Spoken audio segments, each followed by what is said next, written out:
Have you ever had a friend asked to crash on your couch for a few weeks, or needed to move out of your apartment before your lease was up?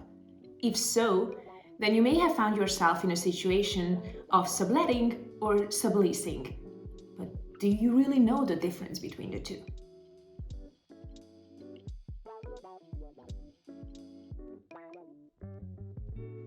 Hello everyone, and welcome to another video of realestatelicensewizard.com. This is Dora, and today we are stepping into the world of subletting and subleasing. These two terms might sound really familiar and similar to you, but there are distinct definitions, differences, pros and cons that you must be aware of if you want to pass your real estate exam. Let's start with some definitions. First up is subletting. Subletting is a situation where a tenant rents out their leased space to a third party for a portion of their remaining lease. In this case, a tenant is still responsible for paying the rent to the landlord while also managing the subtenant. A good example for this might be if you wanted to rent out your apartment while going on a long vacation to the Bahamas because you're lucky. In this case, you would be still paying your rent and managing your subtenant. Our second important definition here is subleasing. Subleasing, on the other hand, is when a tenant transfers their entire remaining lease to a third party, which means that the original tenant is no longer responsible for paying the rent or managing the apartment, and there's no such a thing as a subtenant. A good example for this might be if you would get a great job offer from a different city before your lease is up on your current apartment.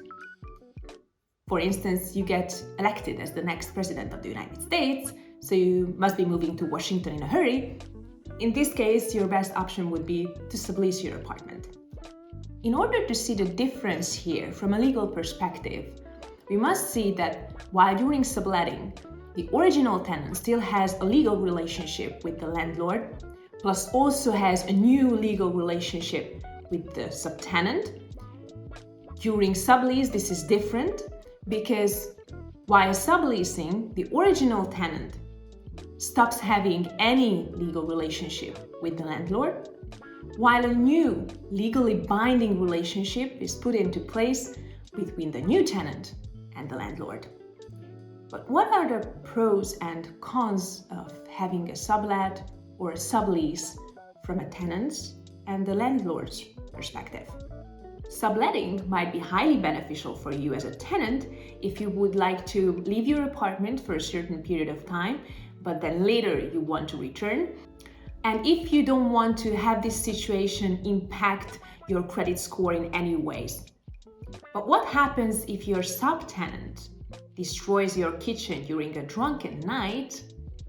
Well, you might be in trouble because you are still responsible in this case for your apartment, for your subtenant, for paying your monthly rent, which might be another issue because sometimes subtenants fall behind on payments or do not respect the conditions of an apartment.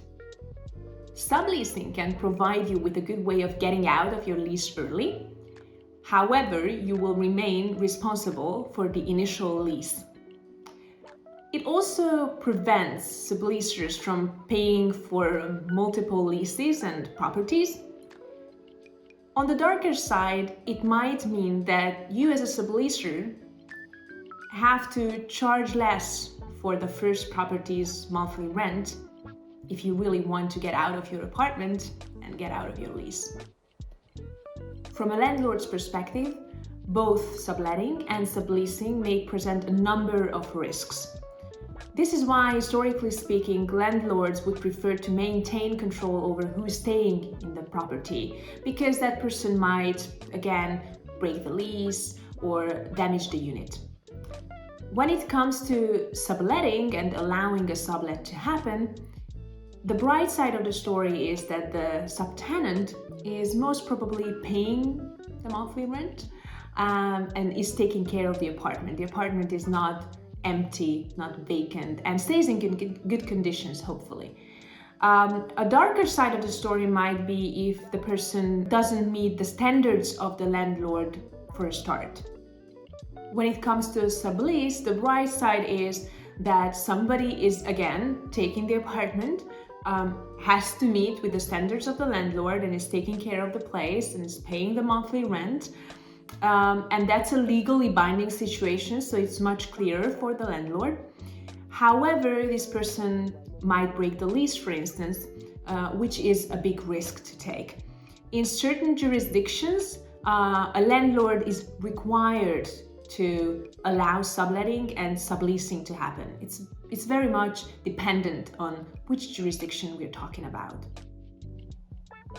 Now let's take a look at lease terms and details of these new agreements.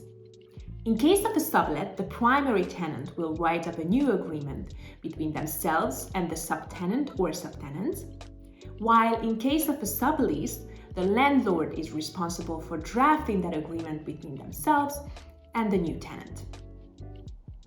In each case, these agreements include the name and contact information of the leaser and leasee, property description and address, the length of the rental agreement, rent, this includes amount and payment schedule, fees and security deposits, included costs such as utilities, furniture, etc., restricted activities like smoking, owning pets, and consent from the landlord via date and signature. In summary, subletting and subleasing are really similar concepts, but you must be aware of the key differences for your real estate exam. Subletting involves renting out the leased space for a portion of the lease, while subleasing is a transfer of the remaining lease to a third party. Both have pros and cons for landlords and tenants, and you must check out local laws and regulations and lease agreements before entering into a subleasing or subletting arrangement. If you enjoyed watching this video and you are looking to learn more about the legal aspects of real estate, such as agreements and contracts and arrangements, then I recommend you to check out our real estate contract crash course, and to like, subscribe, and hit the notification bell in order to stay up to date with our latest videos.